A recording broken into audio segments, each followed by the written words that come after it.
అలాగే ఇక్కడ ముస్లింల సహకారం గురించి కొంతమంది చెప్తుంటే ముస్లిమ్స్ని వ్యతిరేకిస్తూ కొంతమంది మాట్లాడుతున్నారు. సో ఈ దాడి జరిగిన తర్వాత ముస్లింలు ఏ విధంగా సహకరించారు, లేకపోతే అక్కడ వ్యతిరేకత ఎక్కువగా కనిపించిందా? సో యాక్చువల్గా ఇక్కడ ఏంటంటే వాళ్ళు అడిగింది వాస్తవము, ముస్లిమా హిందూ అనేది. బట్ స్టిల్ ఏంటంటే అండి, నాకు ముస్లిం ఫ్రెండ్స్ ఉన్నారు కొంతమంది.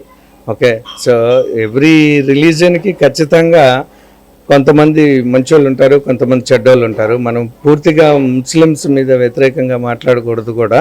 కానీ still there is some gap between Hinduism and Muslims అని. ఆ గ్యాప్ అయితే ఉంది ఖచ్చితంగా. కేవలం రిలీజియన్ వాడారు కాబట్టి ముస్లిం మీద ఖచ్చితంగా వ్యతిరేకత ప్రతి ఒక్క హిందూకు వస్తుందండి. అది ముస్లిం మంచి వాళ్ళకి నేను వ్యతిరేకంగా మాట్లాడటం లేదు. ఖచ్చితంగా ముస్లిమ్స్ మీరు కూడా మా ప్లేస్లో ఉంటే ఖచ్చితంగా మీరు కూడా ఇదే ఆలోచిస్తారండి. ఎందుకంటే మా తోడలుడు చంపింది కేవలం మేము హిందువులు అవటం వల్లనే కదా.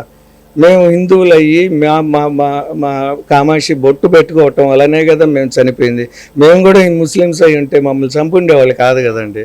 ఇదే మెయిన్. ఇది యాక్చువల్గా దీనికి సొల్యూషన్ అంటే నాకు తెలియదు కానీ, బట్ స్టిల్ డెఫినెట్లీ వ్యతిరేకత అయితే విపరీతంగా వచ్చేస్తుందండి. ఇలాంటివి కానీ టెర్రరిస్టులు మళ్ళీ కానీ చేస్తే మీరు ఏదైనా వేరే విధంగా చేసుకోండి. కానీ ఎప్పుడైతే రిలీజియన్ వాడతారో, చాలామంది ముస్లిమ్స్ ఉన్నారు ఇండియాలో, కానీ ఇప్పుడు వాళ్ళకి మంచి ముస్లిం కూడా ఇంపాక్ట్ అవుతుంది ఇలాంటి సంఘటనలు కానీ చేస్తే మాత్రం ఖచ్చితంగా.